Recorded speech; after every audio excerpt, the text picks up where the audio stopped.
So welcome to class. What are we? ACI 9, class 5. Good. So let's do a little review, just of last class. Because we kind of last class did a review of all the classes up until last class, right? So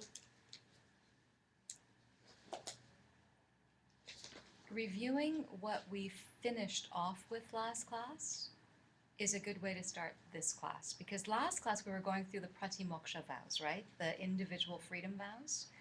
And remember, the first 3 were for non-ordained people and the last 5 were for ordained people, right? And we did the class, we finished off last week's class doing just the survey of the ordination requirements for a monk, right?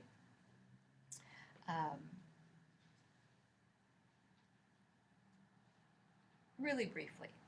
So today's class, and it's interesting that it's all women in today's class, because usually we have a mix of people in the room, but for some reason today I lucked out having all the dakinis here. That's awesome.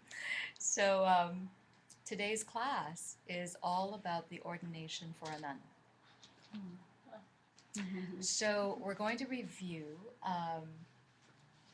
so say Nyene Punsok. And that's Tibetan, and again, I will apologize probably every class for my bad Tibetan. And Sevi is supposed to be taking Tibetan now, so she'll be able to help us with all of our, and hopefully Mariska can help us too, because she has amazing Tibetan seeds. And as I said, I took, I think, 4 classes, like 4 weeks, 3 weeks of classes or 4 weeks of classes, learned the alphabet, started to get the pronunciation, was kind of on a roll, and then stopped. And it's not, Geshe Michael says, how hard can it be? It's a yak herder's language, but it's also not, it's so different from the sounds we know how to make. I have a bit of a, not an advantage, but just a bit of a different influence. Well, those of us who speak other languages have a different advantage in terms of you know how to make other sounds, right? But still, the Tibetan language, which is very close to Sanskrit, and I was telling you guys last time in my retreat, I was starting to really take a closer look at Sanskrit, at the Devanagari script. And of course, Tibetan is laid out identically to the Sanskrit in terms of the tones, where your tongue placement is in the mouth, and even the syllables are, there's the exact same number and all of that. But it's not easy. So I give you my best transliteration of what I think Holy Geshe-la is saying, but for the authentic transmission, please listen to the audios of his original teachings after class. Don't listen to them before class, because then you come with the, oh yeah, I've heard that before, mindset, and we'd like to be as fresh as possible. So Nyene Punsok is the Tibetan, which explains, Nye means problem or bad thing. So ne is the negative here. So this means without a problem. And punsok is a beautiful word. Punsok is like perfection or something like that. It's really, really lovely. Let me just see my notes here. And punsok is a name you hear often given to ordained people, like Lama Punsok. Monks often have that name. Yeah, it means perfection. So Nyene Punsok literally means perfection without a problem, which is translated to faultless. And it describes in the Vinaya specifically the best way, the highest way that one can receive ordination. So it's the overarching term for the different steps that one should go through in an ideal way to go from being a layperson to a fully ordained person. Now, you can get some of these steps in one day, but Geshe Michael recommends that we learn the whole process, and that it would be really nice if people took the time to do it this way. Now he admits he didn't do it this way entirely. I mean, he definitely took the steps, and he practiced his monk's vows long before he was ordained. But when he finally did get ordination, he got his novice and his full, like, in the same day. They were different ceremonies. I guess in a way it's like those of you who took refuge vows and bodhisattva vows and layperson's vows all in the same day with us, even though, there was always the option of taking the refuge, taking the bodhisattva vows as a wish, and then coming back at another time um, for the full bodhisattva vows. So something like that. It is possible to get them all in one day. But this Nene Punsok is the what they call the faultless way. So that's what we're going to go over today. So do you remember last time that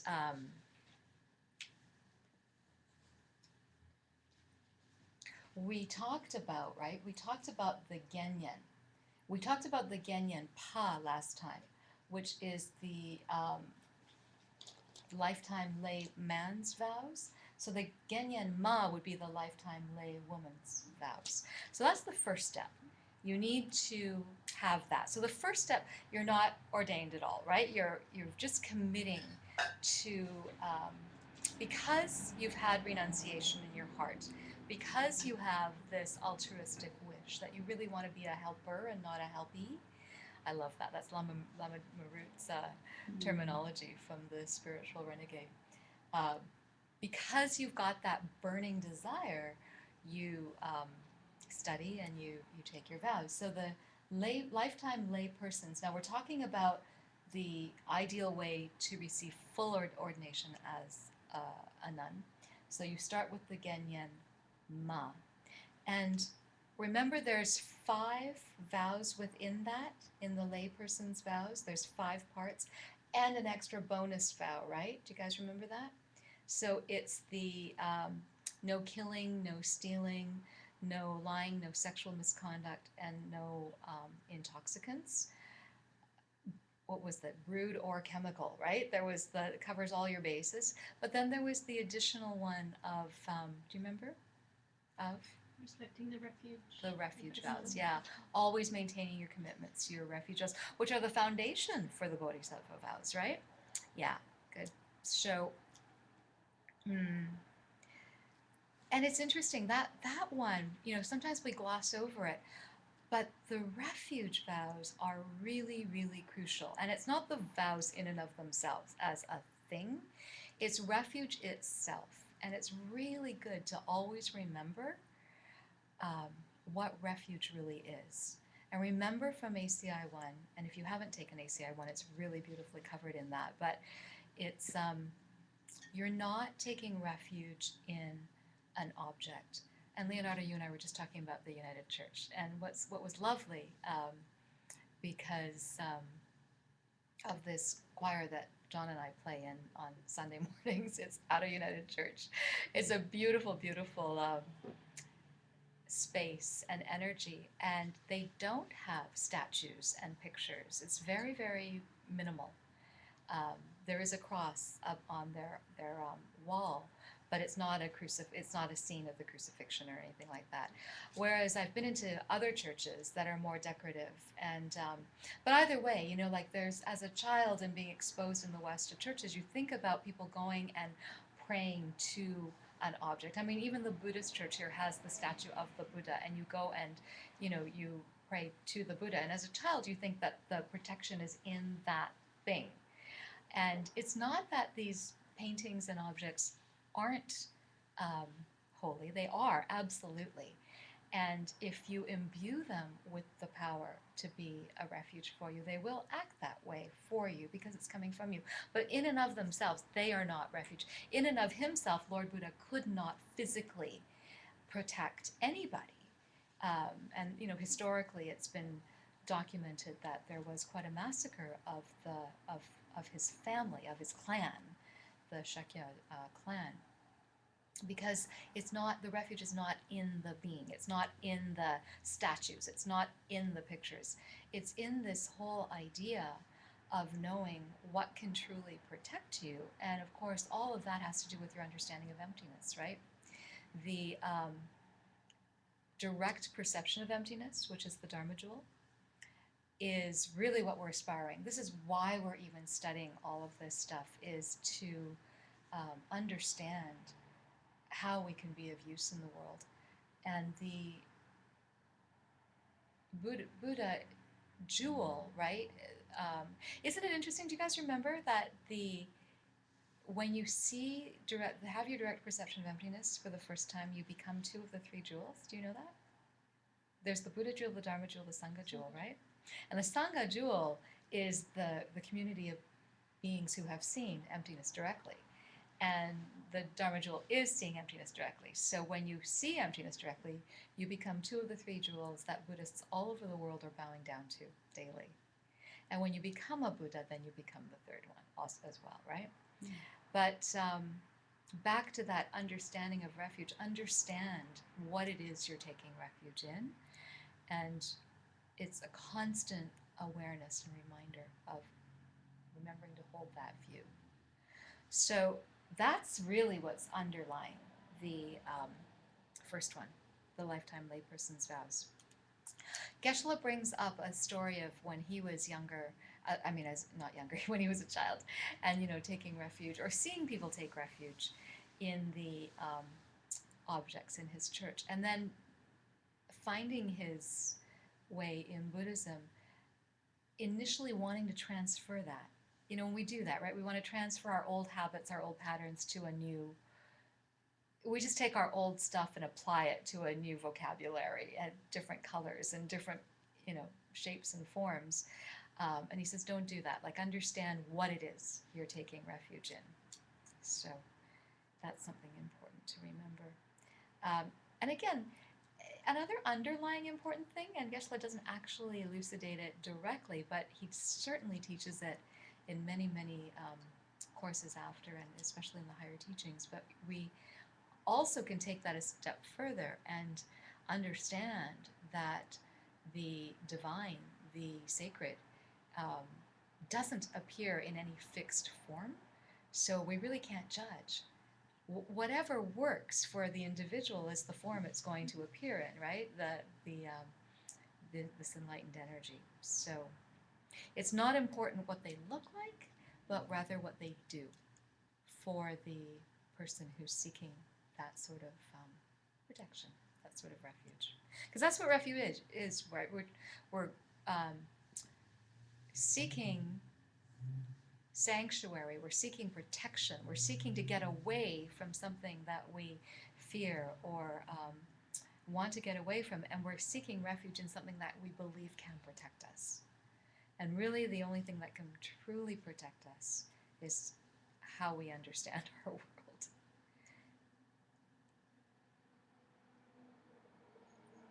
So,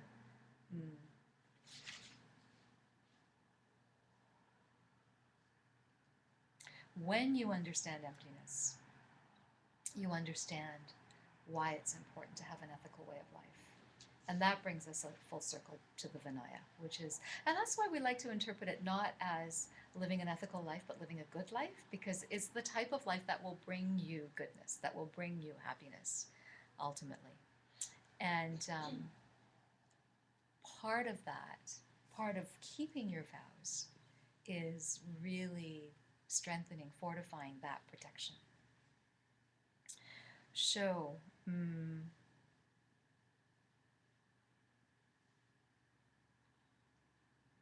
to become a fully ordained nun, you first have to take the Genyenma, the lifetime layperson's vows.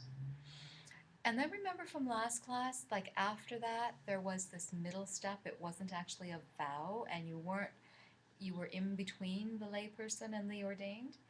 And that was this next step. Say Barma, Rabjung. Actually, my bad pronunciation. Parma. It's the pronunciation, the Tibetan, so it's transliterated as B-A-R-M-A, but it's pronounced more like so it's Parma, Rabjung. So this is not one of the 8 pratimoksha vows, but it is a commitment that you take to leave the home life. So you are physically renouncing a worldly life, and you're preparing yourself for a monastic life, basically. So if you're going to continue, now, not everyone who does this step necessarily continues on, but if you're going to continue on, you must do this step. You must do both of those steps. Get your Genyenma and become a Dharma Rabjung.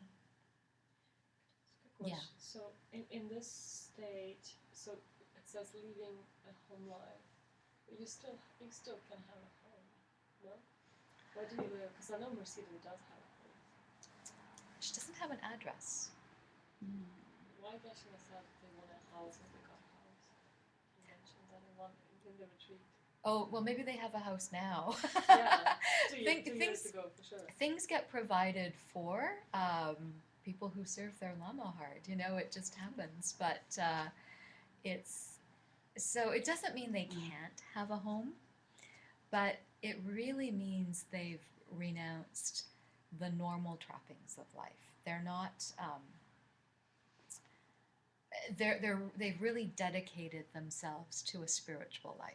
You don't have to be homeless. You don't have to be homeless. No, and in fact, remember, renunciation doesn't mean you're homeless and you have no money. And right, because if it did mean that, then we could all get enlightened just by like giving everything away and living on the sidewalk. Doesn't work that way. And in fact, every homeless person then would be, right, a Dharma Rabjung, and they're not necessarily. I mean, I can't judge who the enlightened beings are out there, but generally speaking, right? So, yeah, but good question. But you will notice amongst the Dharma Rabjungs in the Diamond Mountain lineage, most of them don't have a permanent address. Does not mean they don't have a home or shelter. They are that's the one thing Lord Buddha said himself. If you commit yourself to a spiritual life, I promise you will always be looked after. You will always have shelter. You will always have food.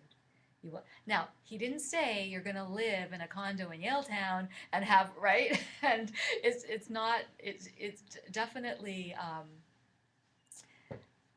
at times probably pretty simple and probably very basic, but not necessarily. You know, it's not about denying oneself anything. It's about the fruits of the virtue of, 24/7 committing yourself to this and really, really walking the line, like walking the walk, right?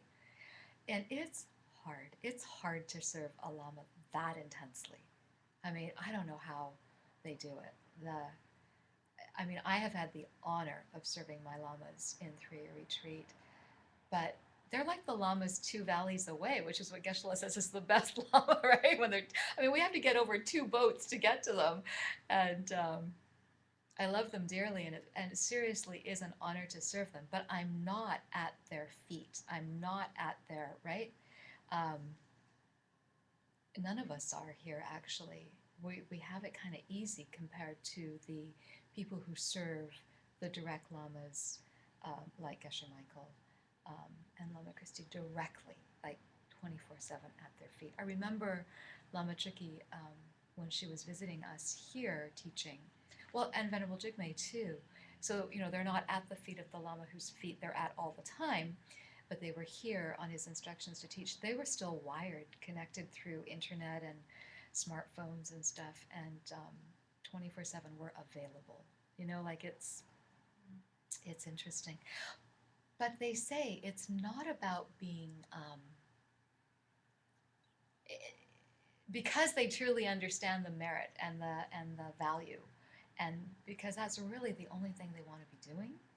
It's the result of that type of commitment comes back to them.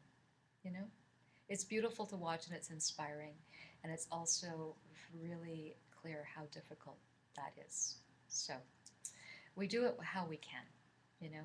And as Geshe-la says, the best thing you can do for him is to take this information, this knowledge, and teach it. Like teach it to somebody. Then you are doing Buddha activity, right?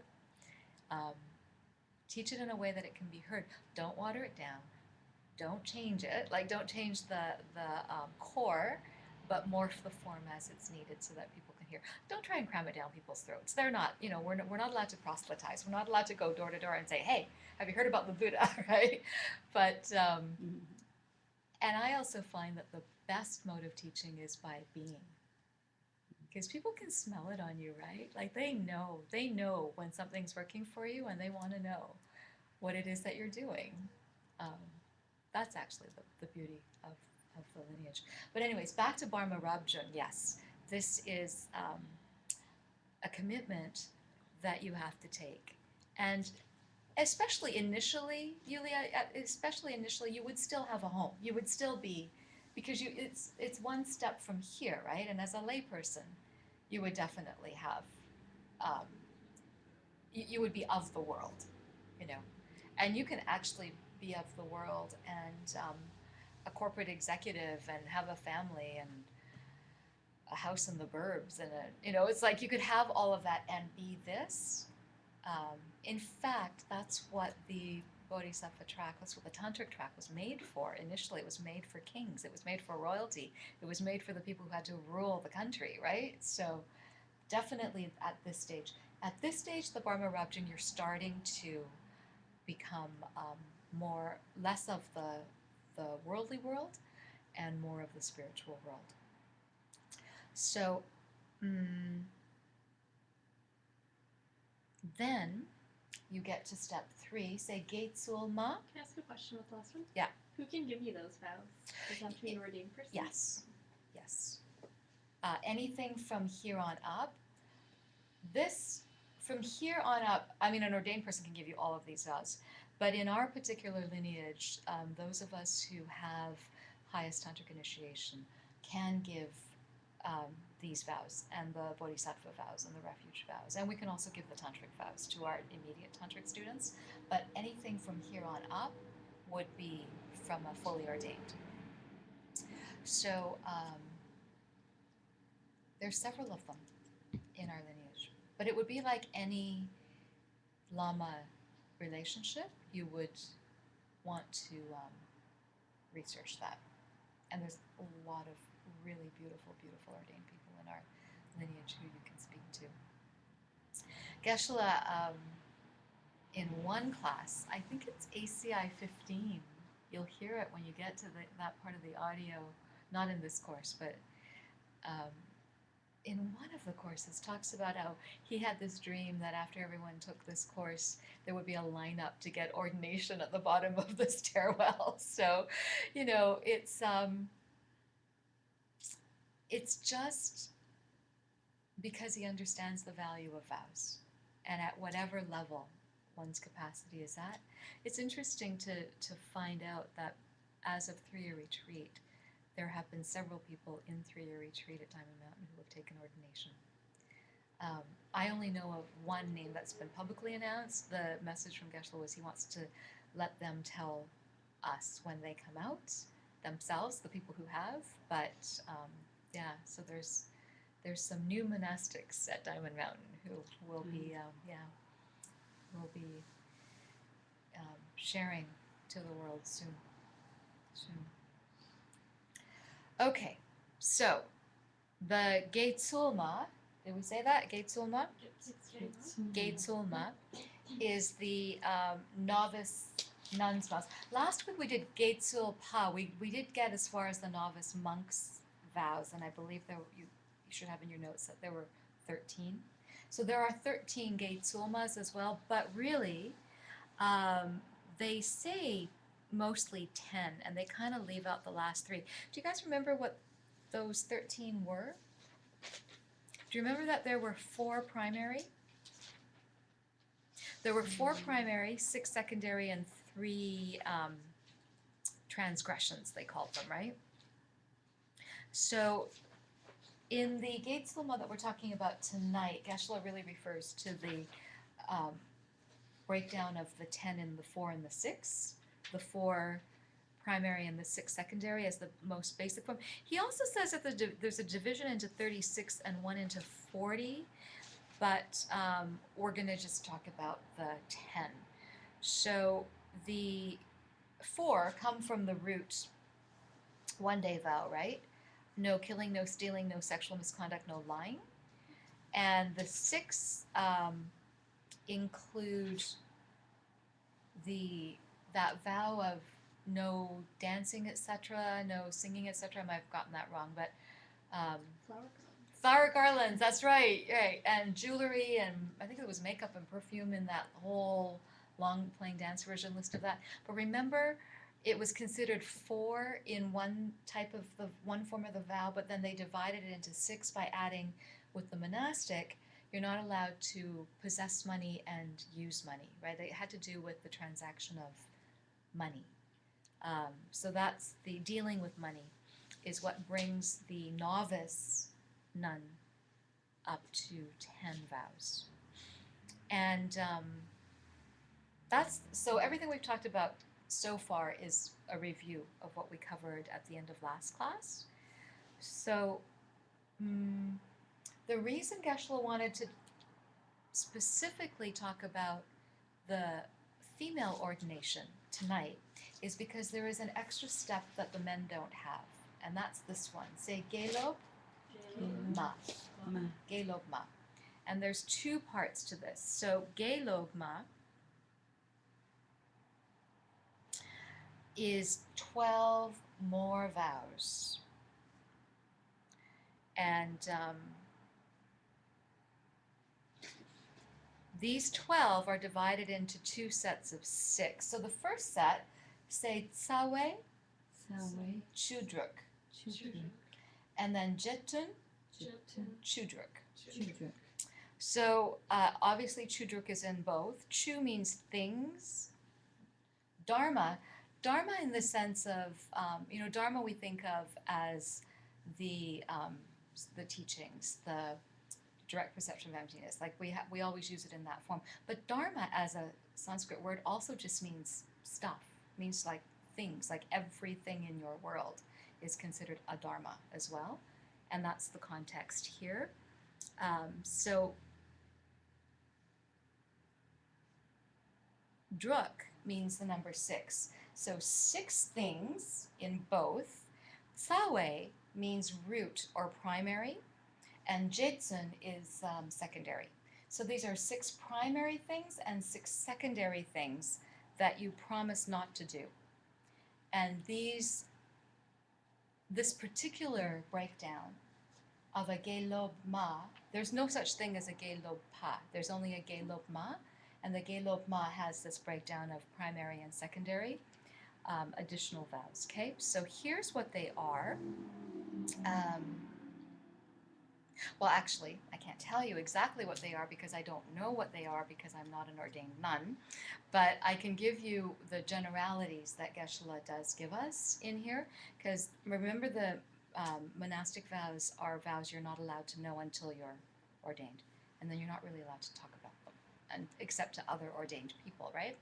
So Geshe-la has done us a really huge favor by even sharing like any of this, and if you did get a chance to listen to the Samaya teachings from the Great Retreat, Silent Retreat teachings, where he did talk about, as openly as he could, about the Vinaya vows, you'll get even more material than what he was imparting. And it's interesting because in this very course, he talks about how sweet it would be if we could have an open dialogue about the Vinaya vows, but that it really wasn't possible. And this was back in 1995.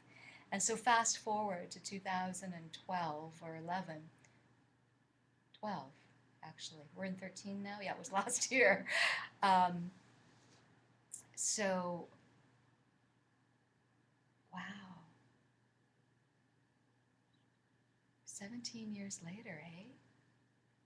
He did it. Like he gave probably as the most open talk a monastic could give about the monastic vows, and it's exquisite. So again, if you didn't get my email about that link, it's on the knowledge base. And I kept calling it the Vinaya talk because that's what it's all about, but it's called Samaya. And it really is, if you read the blurb, it's all about the promise of how to get to your direct perception of emptiness through the vows. I can send it to you then. Yeah. I'll double check. I Okay. haven't been Probably- paying attention too much with You my probably got it. I'll double check that if I. It's really beautiful. I highly, highly recommend that you listen to that Okay. at some point. Thank you. So the Tsawe Chudruk, the primary things that a nun agrees to give up, you'll see in your reading that it's covered in the commentary, but then you'll get to a part where the reading says this cannot be published. So it's almost like, it's not like it's censored, but that it's not actually in there for us. So it has to do mostly, Geshe-la says, with situations involving a man.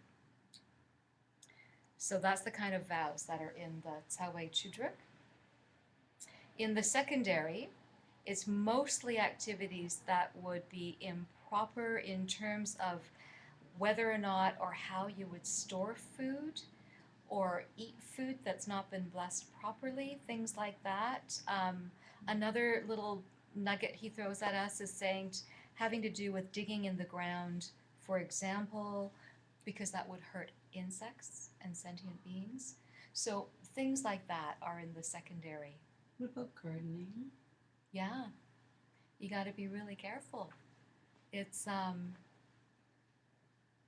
and he says actually in another, I don't know if it was in the Samaya talk, but he talks about growing roses for his lama and how, you know, there is a monastic vow that he really shouldn't be doing that because he's digging in the ground. However, there is a mixel, right? Remember, mixels are exceptions. Mm-hmm. And the fact is, and actually, not even now for his lama, but back then for his lama, Ken Rinpoche had put Geshe-la in charge of the flower garden.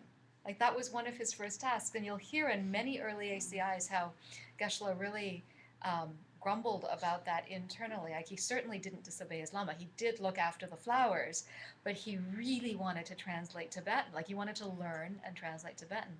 And his nemesis, his senior Art Engel, who was a holy monk who is still at Hell, New Jersey, was always the one that got to go. Who was also American, right? Not Tibetan. Who also got there just before Geshe-la, was always the one that was up in the room with Ken Rinpoche translating these books. Mm-hmm. And Geshe-la had to go out like Cinderella and tend the flowers, right?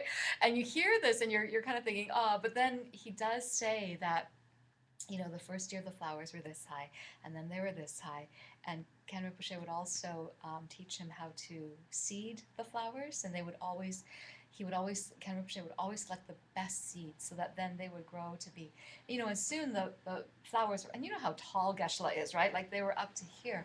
So he talks about the gardening as a really interesting metaphor for what we need to do, right, with our seeds. So it's obviously Ken Rinpoche was not breaking this vow when he was having his monks tend the garden. And yet there is a vow that says you shouldn't be, you know, digging in the dirt and stuff, right? So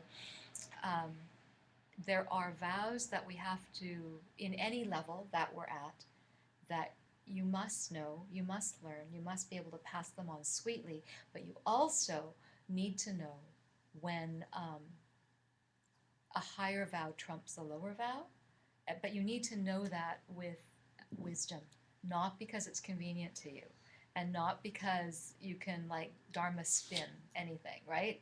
It's really, mixels are not, we don't get to make up our own mixels. Your mixels come from your lama, from your teachers. It's but there are definitely all throughout the Vinaya, and mixels, remember, are the exceptions to the rule, right? And all the mixels are based on logic. They are based on reason. They are all based on, you know, there's that vow, no singing, no dancing, no flower garlands, right? Our lineage is really grooving on music and dancing as a channel practice, as a higher expression. It's bhakti yoga, right? It's used for the right purposes. It's exquisite. The reason it's a vow is that used improperly, it can be distracting.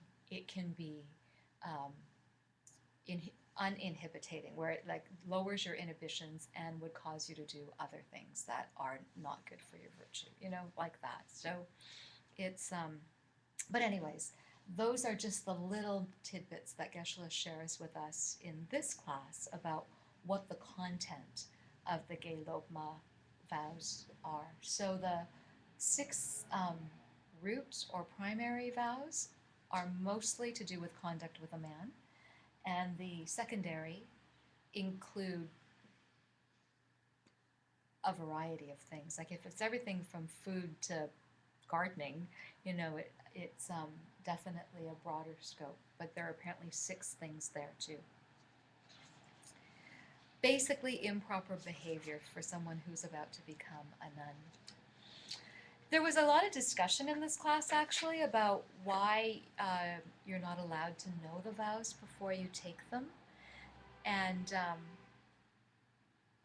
Geshe-la hazards a guess that it could be because it might prompt people to take it for the wrong reasons, or just out of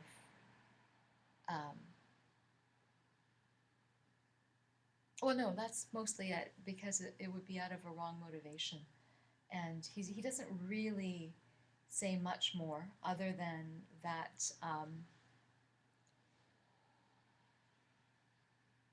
he really encourages everybody to consider taking the vows.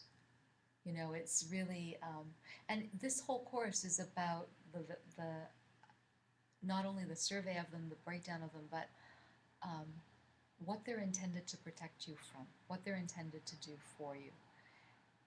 I can't remember if it was in this class or the next one, where he quotes the monk Matthew Ricard. Do you guys know who he is? Yes, he's on TED Talks. And he wrote the book on happiness, right? Yes. And he was a very, very close attendant to the Dalai Lama at one point. And he was asked once by Tricycle magazine, I think it's the Buddhist magazine, about whether the monastic vows were restrictive, whether he found them to be limiting. And apparently his eyes lit up, and he just said they have given him the most freedom he could possibly have imagined. Like, they have freed up his soul, basically, right? He didn't use the word soul, but that was the impression I got from his context. And I have been in the presence of Matthew Ricard. I've attended when he was here on the book tour, and you can just feel the happiness oozing out of that man. Like, the energy is palpable. So it's definitely, he's a good poster child for the Vinaya vows. Yeah. The Pratimoksha vows, right? The whole purpose of them is to get you to nirvana. And remember that getting to nirvana, remember what that means? It means a cessation of all of your unhappy thoughts, right? Any thought that could disturb the peace of your mind. And the way to get there is to commit yourself to a code of behavior in order to not be unhappy. That's really what the whole purpose of these goals, of these vows are.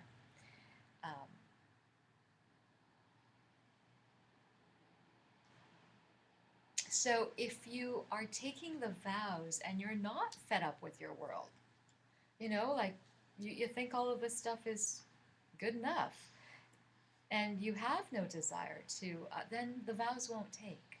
Like, you really have to have that higher motivation.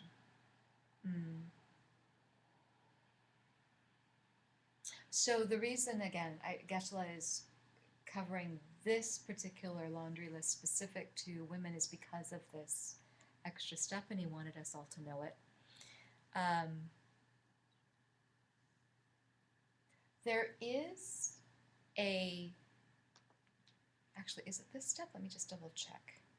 There is a step for women that lasts for 2 years. The commitment lasts for 2 years. believe it's this one.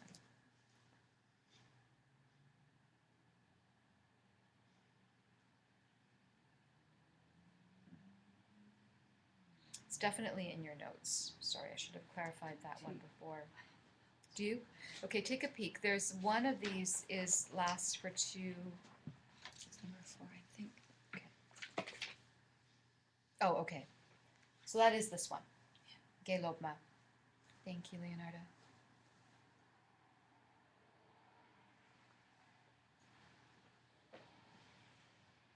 Yeah. So there's no time frame given on any of the others, but for the Gelobma, usually this phase usually lasts about 2 years before you move on. Oh, sorry. I'm waiting on it. Thank you. Sorry.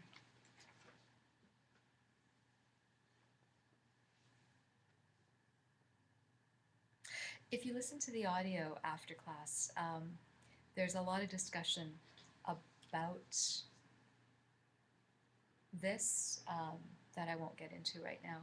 And Geshe-la kind of segues off to talking about the Dalai Lama and how,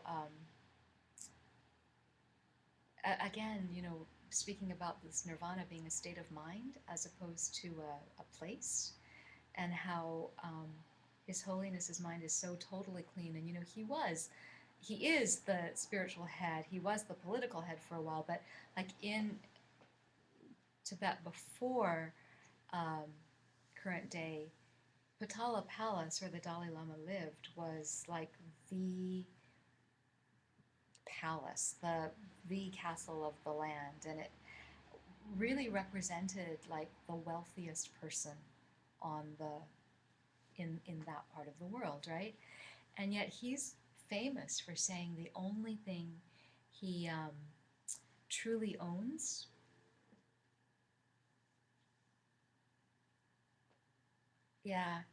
he said it's a famous quote. He said, "The only thing I own is my bell and dorje." Those are 2 ritual implements, 2 tantric ritual implements. He says, "These are the only 2 things I care to own. I don't feel the rest is mine." And the Potala Palace had like over 500 rooms, and there was treasures and, you know, all of this stuff, right? And that was, sorry, who said that? The Dalai Lama. Okay. Yeah. Because it's not about the stuff, right? It's not. And Geshe-la says it's, you know, it's this really interesting concept to be able to reach a state where your mind is really clean. And he specifically says it's like a golden window. Geshe-la is also very famous for recently teaching a beautiful meditation about the golden room, which Joel Crawford has taught here. Joel will be teaching meditation again in the fall, and he studies directly with Anatole and Andriana, and is at all of Geshe-la's teachings that happen 3 or 4 times a year right now. So we're asking him to bring back a lot of this stuff to teach in Vancouver soon. But I do recall Joel was most profoundly moved by the Golden Room meditation, and he co-taught that with Venerable Jigme here a couple of years ago now. But you were here. And it's a beautiful, we have the audio. Basically the nuts and bolts of that are, you know, you get centered and you really see yourself in this golden room. You're kind of in a room that has a view overlooking a valley or some mountains, and you see sunlight streaming in, and you picture the room as really, really golden, and then you see your Lama sitting in front of you, and the whole feeling is very beautiful and warm and fuzzy, and it's just exquisite. But that whole meditation, it was interesting as I was preparing for this class, and I came across that part in the audio where he talks about, it's as if your mind had a golden window. I'm like, that's where the golden room must come from. You know, it's just beautiful to see how everything he's teaching and has taught just weaves in together, and seeds he was planting back here like 20 years ago, we're seeing the results of now, and yeah, continuing to give us these just precious, precious words of wisdom. So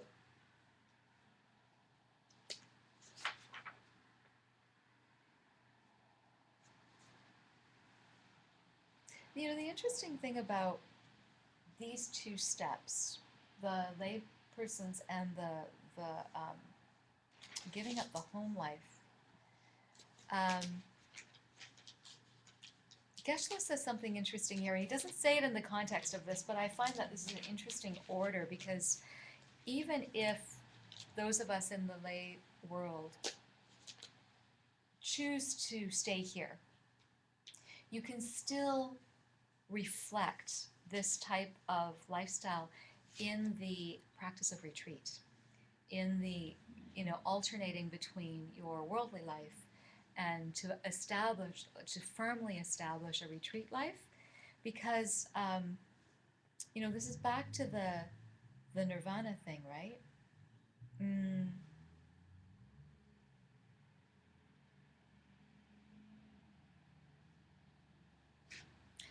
Reaching nirvana is the complete cessation of mental afflictions in your mind. And Geshe says, you could take yourself to a cave. And what he's talking about is take yourself into retreat and not be bothered by anybody. And you wouldn't have mental afflictions necessarily, right? Because there isn't anything to trigger you. There isn't anybody to react to. But that's actually not enough, because the minute you come out, right, you're in road rage again or whatever. So he says you need both. You need to be of the world, and you need to be able to remove yourself from the world. And so I'm just drawing the parallel that it's interesting that these two are the first two steps towards the full ordination. Because in a way, that's the balance that we're seeking, right? When we dive into a solid retreat life. And everything in this practice is telling us that we do need to carve out retreat time. We do need to carve out that time and space, especially if you're in a busy day-to-day worldly life. So something to keep in mind. And again, that's not anything that Geshe said in this class. It's just a very strong realization that I've come to. And he does allude to that. Okay. So Joyce, you asked earlier about who can give the vows, right? And someone in this class asked who can give the vows. And he didn't actually give them he didn't say it had to be ordained or not. He actually answered that question by saying where the vows can't actually be given, which is the next part of this class. So you have to have I didn't write this on the board, but say yulu and takkop. Yeah.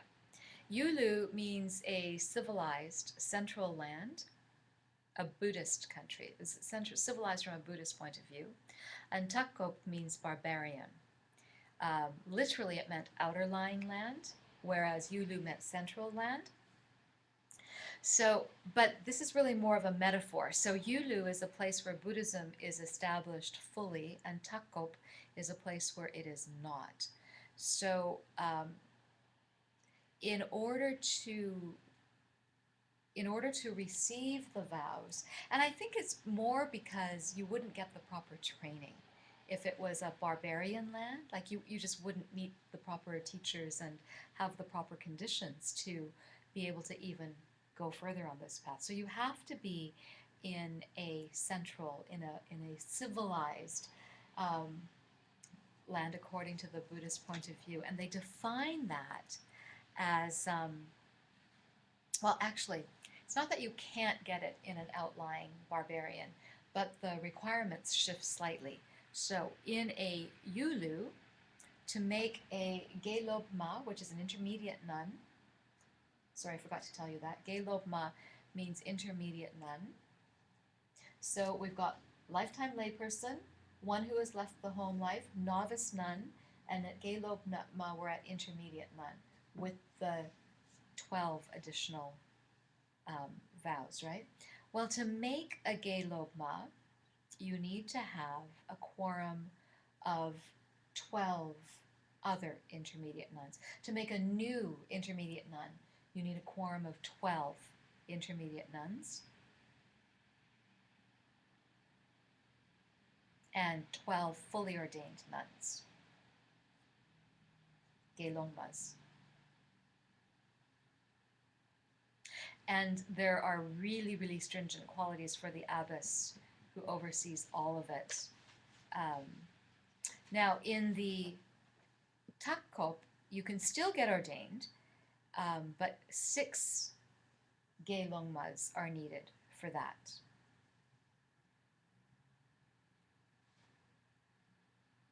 So the novice nun who is going to become an intermediate nun must have 2 of the 3 standard robes that a nun wears. She has to have 2 robes ready and a begging bowl. And she has to have taken all these previous steps.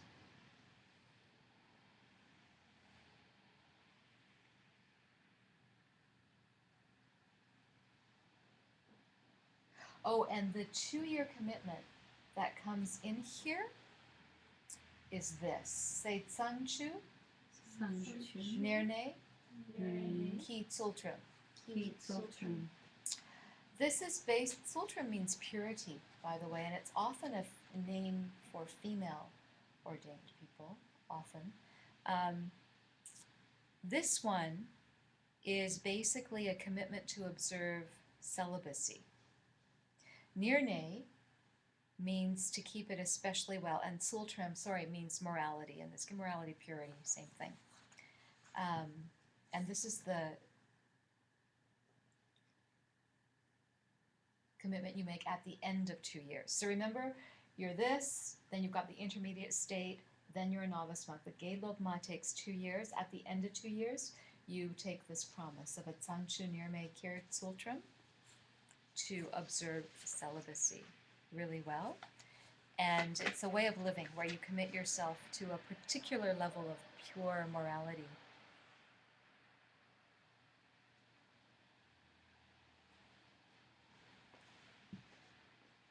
So,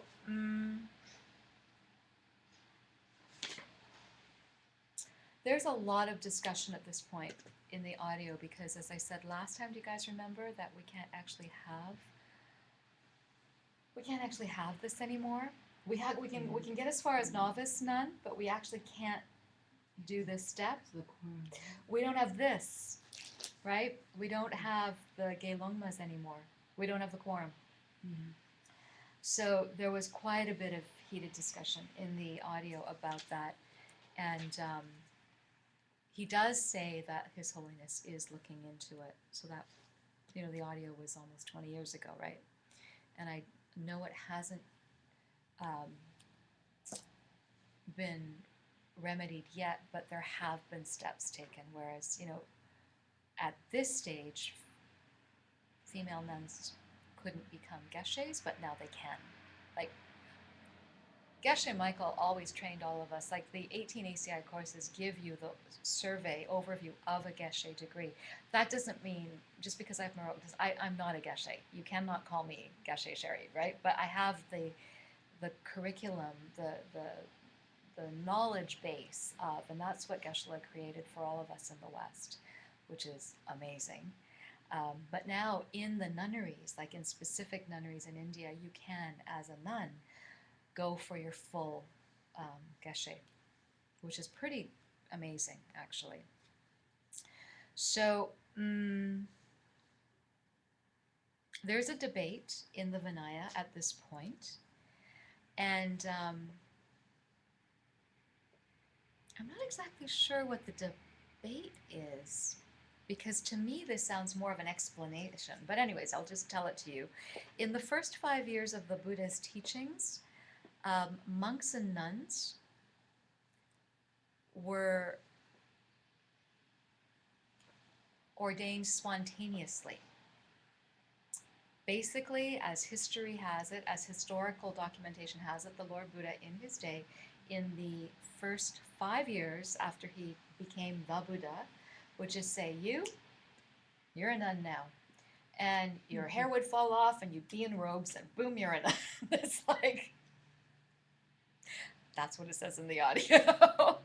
But basically it would be like a Shaktipat. It would be like instantaneous ordination. That was the first 5 years, okay? And Then there were also methods, actually, I think it's still in the first 5 years, you could be ordained by letter from him. Had to be direct. Not possible today, right? Like a direct letter. And things like that. So apparently there were 12 different ways of this sort of spontaneous or direct ordaining that happened in Buddha's lifetime.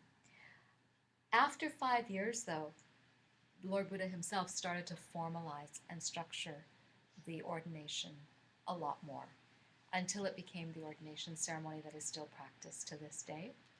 So he made rules and qualifications and requirements to make it a valid transmission of the blessing of the vows. So even in any monastic ordaining now, there is still a quorum, and Geshe-la feels that part of the reason that there has to be this group of people is very much like the motivation for the Bodhisattva vows, right? We were taught that you have to take it from someone that you would be very embarrassed to be in front of if you broke your vows or if you needed to give them up. And so the quorum is like a safeguard. You remember the day of your vow taking. Vows are pretty special, right? For those of you who've taken them, and it's you remember bits about that ceremony, and they come back to you. And so the monks and nuns ordination even more so, everyone's very dressed in the formal robes, and there's all of these really exquisite rituals, and Geshe-la thinks that the quorum is there so that you really would think twice before, like you remember all of these people that you promised to do this thing in front of, right? So it's a witness to your commitment. So here's one interesting little bit that Geshe-la adds about one other way he thinks it's possible, because it's not possible to get a fully ordained nun now in the Tibetan lineage, and this is something that was described in scripture. And he said, if this could happen, which obviously it hasn't happened since 1995, we could have a fully ordained Tibetan nun. And this is through this phenomena of changing sex. Apparently, it used to happen quite often in ancient India because, as we will see in an upcoming class, you can change sex twice and not lose your vows, but you cannot change it 3 times, okay? So, if you could change it once, if you were a fully ordained monk and you suddenly woke up and you were a female, you would not lose your fully ordained status and you would be a fully ordained nun. So if we could get 12 of them to do that. Now, they don't explain how or if it's free will or if it's just the way the karma ripened in the day, but it's documented and it's in the scriptures. So I just present that to you as another way that it could happen, okay? My question is, what would that look like? I'm wondering. But it's a question. She would look like a nun. I meant that transition, the transformation from here to there. Yeah, they don't explain that. But seriously, it's in the scriptures, so. And how old again are those? Quite old. The nuns? No, the scriptures. The scriptures again. Oh, well, we're talking ancient India, Yeah, so yeah, we're yeah, talking yeah. like going back Yeah, yeah. 2,000 years, right? So, Right. or even up to 1,000 years ago, they were still writing about it. So, I don't know, but I just give you the facts as I've been told. Wow. So, then there is a vow. Like, it would not be written down as a vow if it wasn't something that occurred. Like, the 10 non-virtues are the 10 non-virtues for a reason. We do them all the time, right? So it's interesting to me that it's there. But anyways. Yeah. When we do get into talking about that, we'll be talking about 5 kinds of male and female neuters and hermaphrodites, and it gets really interesting, actually. But anyways. It's an interesting, and you know what? We're talking about the sexual energy. We're talking about the pure sexual energy of male and female gender, um, which helps vows to grow. And they don't believe that a person who, like in scripture, you have to have certain energies in your body, or they say the vows don't form. So they say that if you're a neuter or a hermaphrodite, you're not qualified to take your vows because energetically they won't form. It doesn't mean that you can, even for us, right? You can go to Banyan and pick up a tantric book and it will say, do not read this if you have not had proper initiation. You can, like, nothing's stopping you from picking it up and reading it, but the information won't form. Like, you won't get, you'll see the words, but the meaning, the true meaning will be hidden from you. So likewise, they're saying, like, energetically, if you don't have the proper,